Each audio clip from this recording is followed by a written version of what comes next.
반갑습니다. 이제 14번째 강의가 시작됐습니다. 이번에는 제가 이제 지구본을 하나 준비를 했습니다. 왜냐면은, 외국의 예를 들다 보니까 영국이 어느 쪽에 붙어 있는지 또는 영국이 어떤 위치에 있는지 그런 것을 세계사 시간에서 많이 배웠겠지만 그래도 이렇게 구체적으로 이렇게 한 경우가 별로 없는 것 같아서 일부러 이것을 준비를 했습니다. 제가 생각해도 참 탁월한 선택이라고 생각합니다. 영국은 지리적으로 이제 섬나라이기지만 독특합니다. 왜냐하면은 대륙의 어떤 영향을 받지 않고 유럽 대륙의 영향을 받지 않고 영국이 독자적으로 발전하려고 하는 경향이 많았습니다. 그리고 또 영국은 이제 프랑스하고도 이제 많은 전쟁을 겪었고 구체적으로 이제 겪은 것은 이제 2차 세계대전 때 독일하고 겪은 것이 거의 유일하다고 볼 수가 있습니다.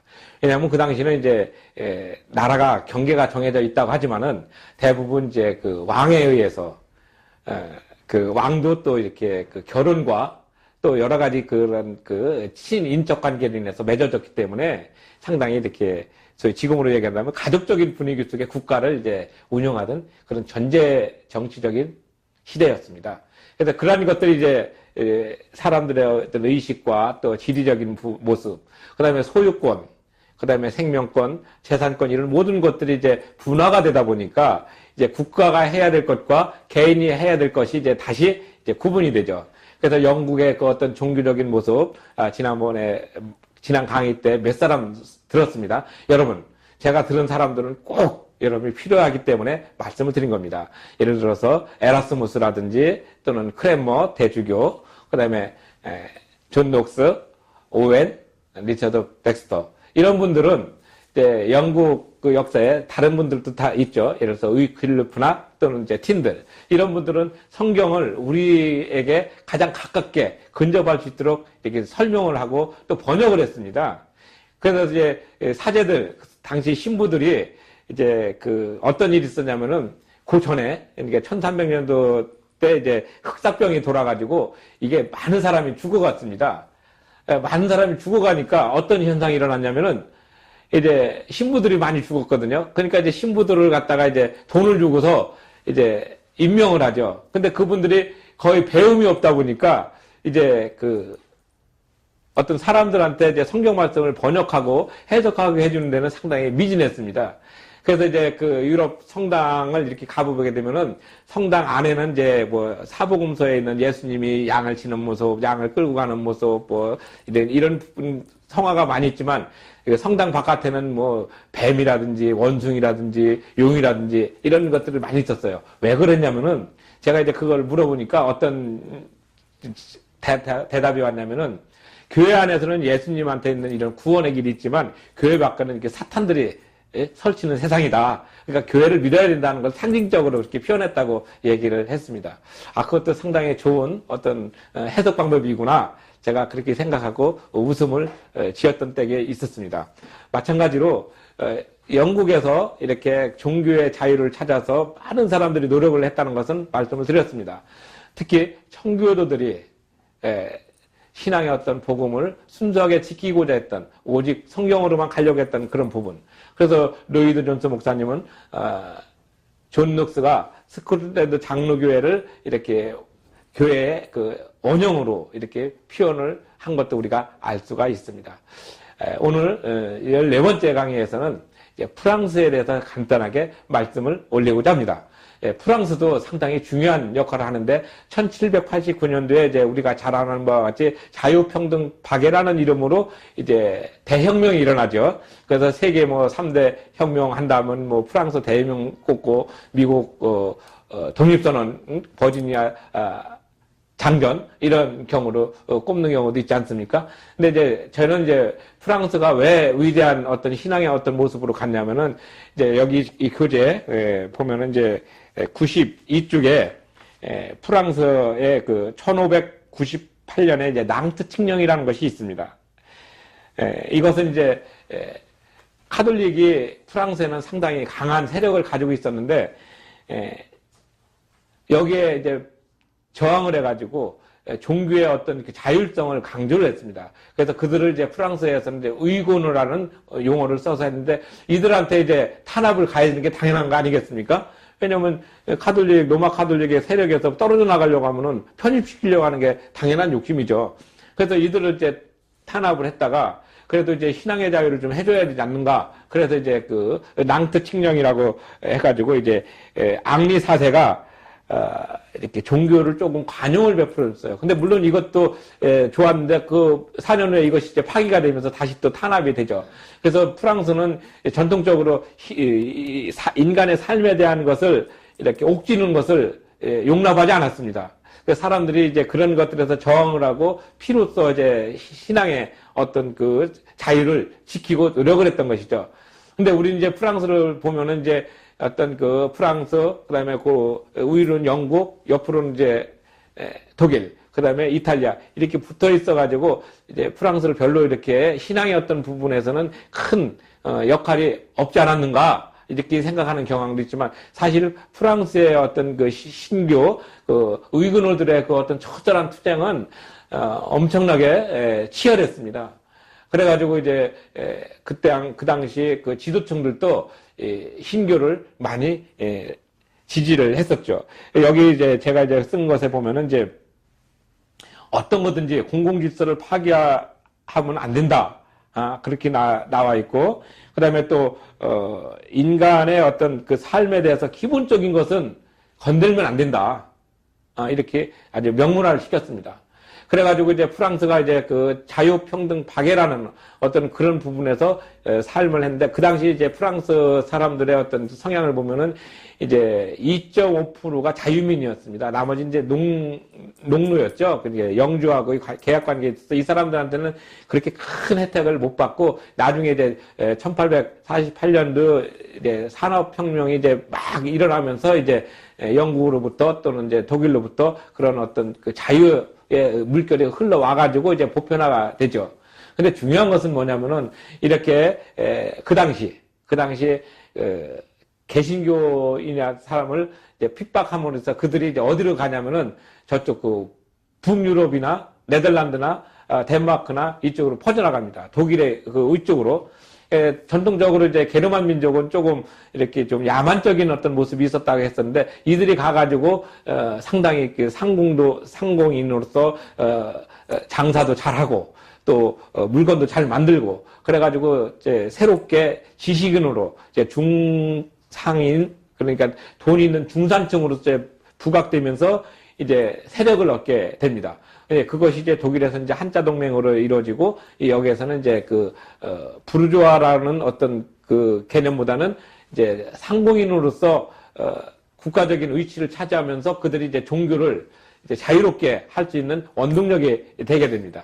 그래서 이제 위그노들이 이제 그 신앙의 어떤 자유를 찾아서 유럽으로 퍼지고, 또 자기네들이 전통적으로 농업국가였으니까 농업국가로서 어떤 그 재배 기술과 이런 모든 것들을 이제 퍼뜨리면서 이제 사람의 삶이 그만큼 이제 업그레이드 되는 귀한 어떤 계기가 됩니다. 그래서 이제 프랑스에서 이제 종교개혁은 대부분 이제 낭트칙령 하나만 기억하고, 나중에 이제 1789년에 있었던 프랑스 대혁명으로서 모든 것이 확 바뀌었다 생각하는데, 사실은 프랑스 대혁명으로 바뀐 것은 한참 한 50년 이상 지난 다음에서 서서히 싹트게 되었던 것을 우리가 기억해야 됩니다.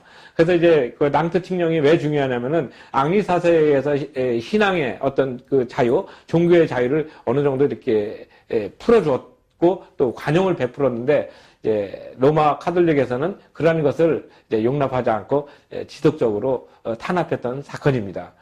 프랑스는 이제 지금까지도 이제 전통적으로 종교의 어떤 모습, 그러니까 인간의 내면을 옥죄는 어떠한 그 법령이나 이러한 것들도 만들지 못한다 하는 것이 이제 기본 틀이 됐기 때문에, 그것이 이제 또 미국 수정헌법 제1조에 있는 대로 언론의 자유라든지 인간의 내면 어떤 종교나 이런 모든 것들을 옥죄는 법안은 아예 만들 수도 없다, 이렇게 하는 기본적인 틀이 됩니다.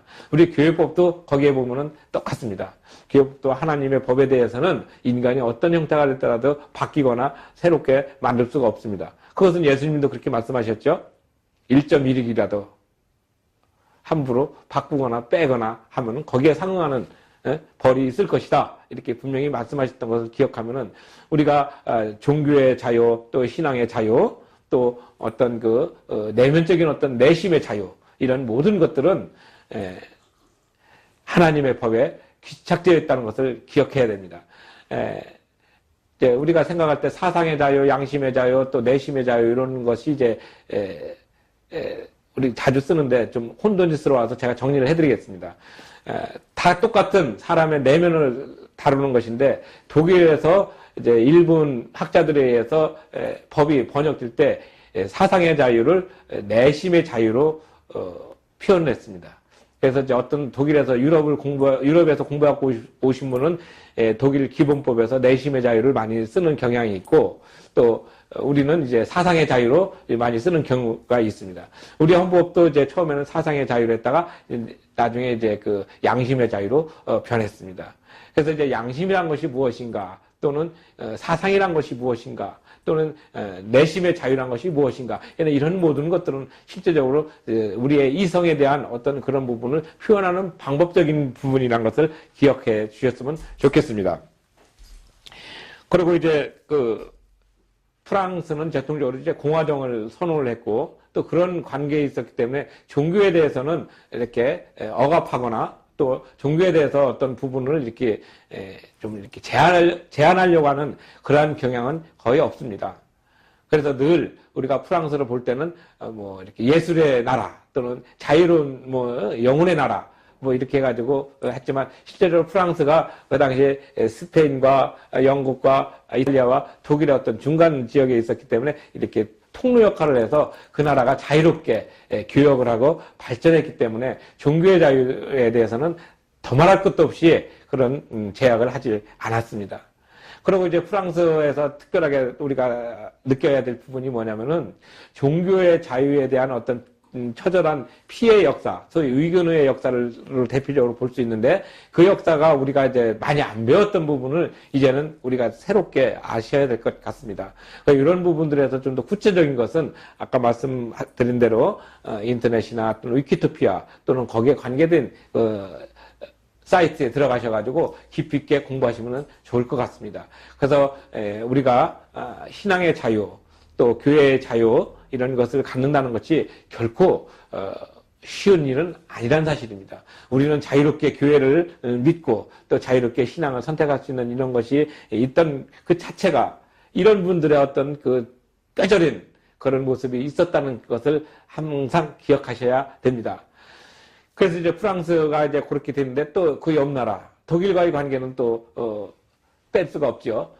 독일은 여러분이 아는 바와 같이 1511년 루터에 의해서 종교개혁이 구체화되고, 또 보름스에 의해서 이제 루터가 변론을 하게 됩니다. 그 당시 카톨릭과의 어떤 관계에 있어서 루터는 강력한 어떤 의지를 가지고 있었던 것은 카톨릭의 어떤 잘못된 부분, 예를 들어 가지고 면죄부를 판다든지, 또는 지나치게 큰 성당을 짓는데 돈이 없어가지고 그런 것들을 해서 사람들의 어떤 삶을 옥죄면서 억지로 돈을 빼앗는 소위 강탈 수준으로 가는 그런 모습들을 비판했습니다. 근데 이것을 이제 그들은 이제 천국이라는 것, 그러니까 돈을 많이 내게 되면은 지옥에 있는 자기 형제들이나 친척들의 영혼도 연옥으로 갔다가 더 많이 내게 되면 천국으로 간다는 아주 해기망측한 논리를 가지고서 했던 것이 가장 잘못된 것입니다. 그러니까 면죄비를 갖다가 팔아가지고 천국에 간다면은 그게 참 상식적으로 이해가 가시겠습니까? 이제 그런 부분들에 대한 어떤 잘못된 부분을 이제 고치고자 이제 루터는 비텐베르크 성문에 95개 조항을 이렇게 적게 됩니다. 근데 이제 그 당시 독일은 정치나 경제의 어떤 변방에 있었던 걸로 간주가 됐었는데, 이제 루터가 이런 일을 하고, 그 다음에 또 이런 놀라운 일을 함으로 인해서 신약 성경을 또 다시 번역해서 모든 사람들에게 볼 수 있도록 해서 독일어가 이제 2등 국가에서 갑자기 1등 국가로 변했어요. 왜냐고요? 성경을 번역했잖아요.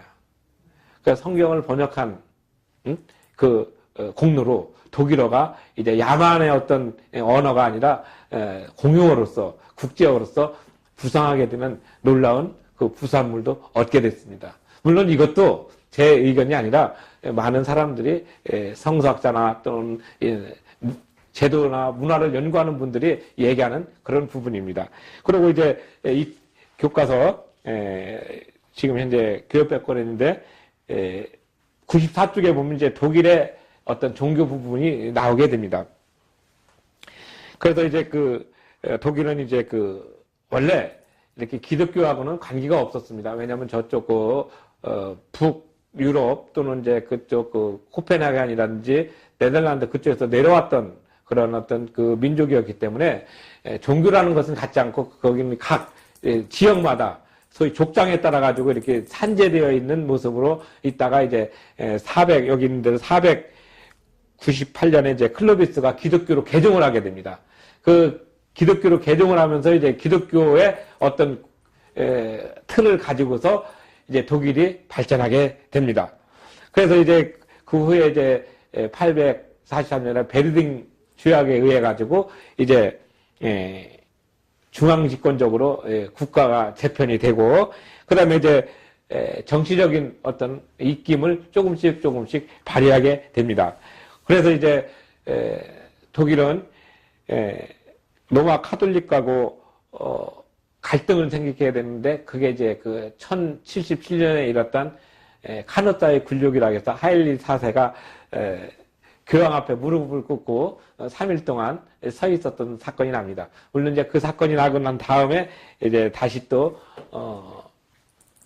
교황과 이렇게 대립을 하면서 이제 왕으로서, 이제 군주로서 어떤 면모를 다시 찾아서 교황은 이제 교황으로 상징되는 로마 카톨릭은 이제 주교 임명과 이런 부분에서 하고, 그다음에 이제 국가는 이제 집행, 그다음에 이제 행정부적인 것을 가지고서 이제 나눠지게 되는 그런 계기가 됩니다. 그래서 이제 14세기, 15세기 되면서 이제 독일이 이제 발전을 하고 16세기 되면서 경제적으로 많이 발전하면서 이제 독일도 이제 종교 개혁의 어떤 여파로 인해서 새로운 국가로 이제 변모하게 되죠. 그전에는 이제 독일이 이렇게 나눠졌던 나라들이 이제 하나의 중앙집권적으로 나타나고, 중앙집권이 되게 되면 왕이 생기게 되고, 그 왕의 통치에 의해서 국가가 이제 전체적으로 다스림을 받는, 그렇게 되게 되니까 이제 프랑스도 이제 그렇게 면모를 갖추고, 영국은 물론 그렇게 전에 갖췄고, 그리고 이제 로마로 상징되는 로마 교황의 어떤 위치가 점점 약해지는 그런 계기가 됩니다. 그리고 또 그 후에 이제 로마 교황청은 동로마와 서로마로 이렇게 갈리면서 또 교회의 어떤 권한이 엄청 약해지게 됩니다. 그 약하게 되면서 그래도 굳건하게 그런 모든 것들을 이제 견디게 해준 것은 바로 교회법이 존재하고 있었기 때문에 그렇습니다. 이 교회법은 그래서 중요한 겁니다. 어떤 국가가 바뀌고 어떤 왕이 바뀐다 할지라도 법이라는 것은 꾸준히 그 시대의 사람들을 이렇게 지배하고 있는 어떤 사상적인 흐름이기 때문에 법은 이렇게 쉽게 바뀌지 않습니다. 그래서 항상 통치의 이념으로서, 통치의 어떤 수단으로서, 그 통치의 어떤 방법으로서 유용하게 쓰이는 것이 법이기 때문에 교회에서도 그런 것들을 소중하게 생각할 수밖에 없는 그런 모습이 됩니다. 물론 이제 이 교회법의 어떤 발전적인 모습, 그다음에 교회법이 가지지 못했던 것들을 사회의 어떤 변화된 모습, 그리고 사회가 분화되면서 나타났던 여러 가지 문제를 그때마다 조항을 만들기 때문에 결국 이제 사회법이 교회법보다 더 우위에 서는 그런 결과를 가져오게 됐습니다. 그래서 독일은 이제 경제 개혁과 아울러서 여러 가지로 발전하는 가운데 있었고, 또 특히 종교개혁은 시민운동을 크게 신장시킨 그런 획기적인 것과 아울러서 독일은 발전된 가운데 그 사이에 무엇이 있었습니까? 바로 르네상스라는 것이 전 유럽을 이렇게 휩쓸면서 인간의 재발견, 또는 인간 사회의 어떤 삶을 좀 더 이렇게 구체화시키고 또 신장시키는 그런 역할을 하게 되는 그런 모습이 되었습니다. 그래서 종교개혁과 시민운동, 또 우리 삶의 어떤 새로운 방향은 바로 이런 것에서 일어나는 것을 우리가 기억해야 됩니다. 그러면 왜 그런 것들이 지금 교회법에서 왜 배우는가? 바로 교회법은 그런 것들을 다 함축하고 있는 부분들이 많이 있기 때문에 그렇습니다. 그래서 이 사회의 어떤 법을 만들 때는 처음에는 교회, 소위 캐논법을 중심으로 해서 나타났던 것을 우리가 기억할 수가 있습니다. 그러고 나서 이제 1648년 영국에서는 이제 권리장전이 일어났었지만 또 여기에서는 이제 또 베스트팔렌 조약에 의해 가지고 새롭게 발전하는 그런 모습이 있었던 것을 기억합니다. 그래서 이제 1700년도, 1800년도에 이제 프로이센이 만들어진 국가가 이제 새롭게 정립이 되면서 이제 교회법이 이제 새롭게 이제 정리가 되고 또 조금씩 체계화되고 구체화되는 그런 계기가 되는데 실질적으로 독일의 어떤 교회법은 영국과 또 프랑스 그다음에 그 칼빈으로 이어지는 제네바 스위스에서 어떤 그런 법을 이제 가지고 있었지 독자적으로 교회법을 만들고 그러진 않았습니다. 왜냐하면 그 당시에는 하나의 그 흐름으로서 한쪽 영국이나 또는 프랑스나 또는 독일이나 또는 로마 교황청이나 같이 만들었던 어떤 부분을 혼용해 가지고 이제 현실에 맞도록 정리했던 부분이 있었기 때문에 그렇습니다.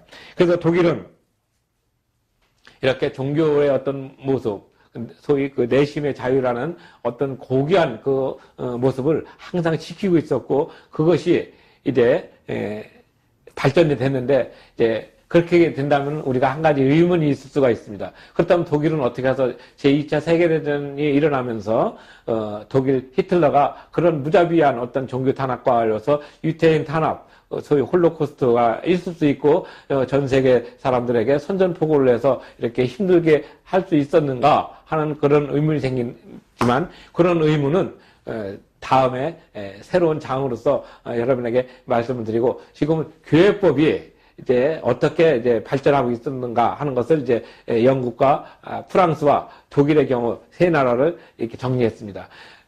세 나라를 정리하면서 우리가 느끼는 것은 장로교회가 또 기독교가 어떻게 정착되어 있으며 그 안에서 뿌리를 받고 있는 교회법은 어떤 역할을 하고 있는가 이것을 말씀드리고자 하는 것입니다. 그래서 교회법은 우리가 생각하는 교회법 하지만은 그 교회법이라는 그 자체가 이제 우리 머릿속에 이제는 각인되어야 될 때가 왔기 때문에 제가 계속 강조를 합니다. 왜냐하면 교회법의 전도사는 아니다 할지라도 교회법을 공부를 조금 한 사람으로서 여러분에게 권유하고 싶은 것은 이제 법이라는 것이 어느 정도 정착되고 우리 삶에서 나타나게 될 때 그런 법을 분명하게 인식하고 나가는 자세가 필요하다는 것을 말씀드리고 싶기 때문입니다. 항상 우리는 법을 얘기할 때는 어떤 그 상식 또는 어떤 그 이성 또 어떤 그 관습 이런 모든 것들이 다 어우러져 가지고 교회법이 만들어지고 그 안에서 통용되는데 이것이 이제 사회법하고 소위 국가법하고 어떤 충돌이 있을 때 어떻게 대응할 것인가 하는 이런 문제에 대해서 우리가 좀 고민을 해봐야 됩니다. 예를 들어서 우리가 교회법을 충실히 지키고 교회 내에서의 어떤 그 잡음 없이 잘 나가게 되면은 그 사람들이 그 사회생활 할 때도 역시 그런 법의 의식에 의해 가지고 잘 하리라 믿습니다. 근데 이제 어떤 것든지 이제 규칙이 있고 또 회칙이 있듯이 이 국가가 크면 국가법이 있고 또 교회가 크면 교회법이 있고 그 안에서 기능하는 그 어떤 그 기능적인 어떤 모습들을 우리가 잘 이해를 해야 되는데 그런 부분들을 이해하지 못하고 그냥 내가 좋은 대로 내 권리라고 얘기만 하면서 남용을 하게 된다면은 상대방한테 상당한 피해와 어려움을 주게 될 것입니다. 우리는 그러한 것들을 막기 위해서 내가 올바로 내 권리와 내 의무를 잘 하게 되면은 상대방도 또한 내 권리를 인정해주고 또 내가 그 상대방에게 할 수 있는 의무를 잘 하게 되면 이런 모든 것들이 서로 어우러져 가지고 어떤 공동체가 이렇게 잘 운영이 되지만 그런 것들에서 잘못되고 또 너무 자의적이거나 또는 지나치게 편중된 어떤 모습으로 편파적인 모습으로 편견에 의해서 운영이 된다면은 그 공동체는 결국은 무너지고 말 것입니다. 우리가 헌법을 왜 지켜야 됩니까? 헌법은 우리 대한민국에 있는 모든 사람들이 합의적으로 이렇게 지켜야지 되겠다. 이러한 것은 이렇게 해야 되겠다는 공동의 어떤 모습을 담고 있기 때문에 그렇습니다. 그리고 헌법이 그런 그 가치관적인 것을 큰 프레임으로 얘기한다면은 법률은 그 헌법의 의의를 받아가지고 좀 더 구체화된 작은 프레임으로서 기능한다고 얘기할 수도 있습니다. 교회도 마찬가지입니다. 교회도 하나님의 법이라는 큰 틀이 있고 그 안에서 기능하는 것이 우리 눈에 보이는 소위 가시적인 교회에 있는 유형교회에 다니는 모든 사람들이 저촉되지 않고 적용될 수 있는 그런 법으로서 나타나기 때문에 그렇습니다. 이제 제가 독일의 어떤 종교 발달 또는 종교 자유 또 교회의 발달, 교회의 자유, 프랑스에서의 교회법 또는 신교를 위한 교회를 위한 그런 처절한 순교의 역사. 그 영국에서는 이제 그런 것들이 카톨릭과의 관계를 어떻게 정립하고 새롭게 독립적으로 나가서 국교회 또는 성공회 또는 청교도로서 나타나는 그런 모습들을 가지고 있는가 하는 배경적인 것을 일단은 훑어봤습니다. 제가 이런 것들을 얘기하고 있는 것은 이런 것들에 대한 전문적인 것은 많은 연구가 되어 있지만 교회법을 어떻게 설명할 것인가 그리고 교회법을 가능하면 쉽고 가능하면 교회법이 친근하게 다가올수록 말씀드리기 위한 하나의 그 선행 지식으로 여러분에게 소개를 했습니다. 처음에 말씀드린 대로 우리가 어떤 프레임이나 어떤 패러다임이나 어떤 그 관점이나 어떤 포커스 이런 모든 것들이 바로 교회법에 어떻게 적용되고 있는가 그것은 교회법뿐만이 아니라 뭐 경제학이라든지 경영학이라든지 또 철학이나 문학 또 역사학 이런 데서도 마찬가지로 통용이 됩니다. 우리는 이런 것들을 기억해야 됩니다.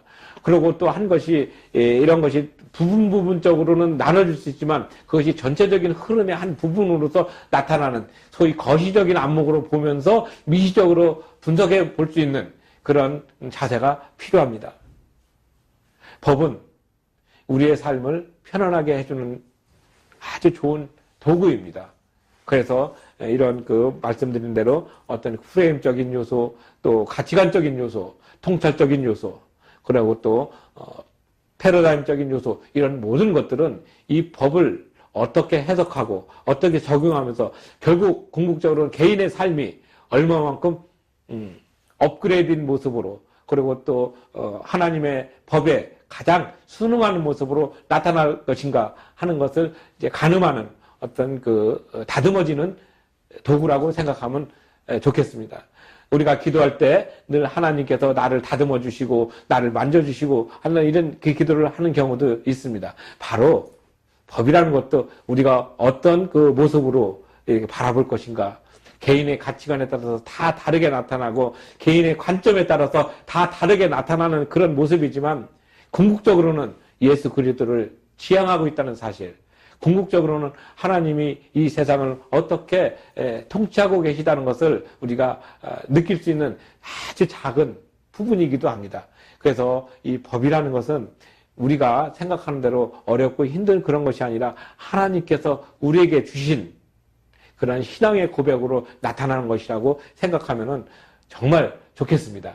물론 이제 저는 여러분들에게 이 강의를 하면서 심층적이고 또 어떤 사람이 나오면 그 인물에 대해서 좀 더 구체화시키고 이렇게 따지고 싶지만 또 분석해드리고 싶지만 이 교회법에서 그런 부분들은 부수적인 것이지 본질적인 것이 아니기 때문에 전체적인 흐름으로 이렇게 나타났습니다. 이제 우리가 그 기독교인으로서 또 예수 그리스도를 구세주로 고백하는 이로서 그리고 우리 인생의 주인이 되시며 우리 삶의 중심이신 예수 그리스도를 따라가는 그런 사람으로서 이 땅에 어떻게 살아갈 것인가 그것은 바로 나 혼자만 잘나면 되고 나 혼자만 바르면 된다는 것이 아니라 나의 행동이 상대방에게 어떤 영향을 미칠 것인가 이런 것도 같이 배려하면서 나가는 것이 중요하다고 생각합니다. 그래서 하나님께서는 그리고 예수님께서는 이 땅에 오셔서 선지자의 대강령을 말씀하실 때는 내 하나님을 사랑하고 내 이웃을 내 이웃과 같이 사랑하라 했던 것을 기억할 수 있습니다. 곧 하나님 사랑과 이웃 사랑 이것이 선지자의 대강령이라고 예수님은 분명히 말씀하셨습니다. 그렇다면 이 법은 무엇입니까? 내가 마음대로 할 수 있는 자유가 있다는 것이 아니라 내 자유도 상대방에 의해서 어느 정도 제한될 수 있다는 것을 기억하고 상대방과 나와 함께 어떤 공통적인 관심사를 가지고 공통적인 목적을 가지고 함께 어우러져 갈 수 있다는 생각을 갖는 것이 법이 우리에게 얘기해주는 근본 정신이 아닐까 생각합니다. 특히 교회법은 그런 면에서 우리 아주 유용하게 특히 남들이 가지지 못한 예수님을 우리 가슴속에 품고 살아가는 담지자로서 더욱더 조심스러운 모습으로 우리가 존재할 때 다른 사람들이 우리의 모습을 보고 예수님을 따라온다면 그것이 바로 소금의 역할이고 빛의 역할이 아니겠습니까? 바로 교회법은 그런 면에서 아주 유용한 도구로 쓰일 수 있는 하나의 수단이고 방법이고 그리고 궁극적으로는 예수님을 향해 가는 목적의 길을 가는 그런 좋은 모습으로 우리에게 나타날 것입니다. 늘 우리 속에 역사하시는 우리 성령님의 은혜와 믿음이 마음속 깊은 곳에서부터 우러나면서 정말 찬양하는 하루하루 삶이 될 때 우리는 교회법이 없어도 우리는 하나님의 법을 따른다 하는 그런 강한 자부심을 가지고 이 땅에서 소금의 역할, 빛의 역할로서 그리고 주님의 도를 따르는 사람으로서 존재하는 것이 가장 필요한 것이 아닐까 생각합니다. 오늘 이 교회법을 통해서 다른 나라 예를 간단하게 들었습니다.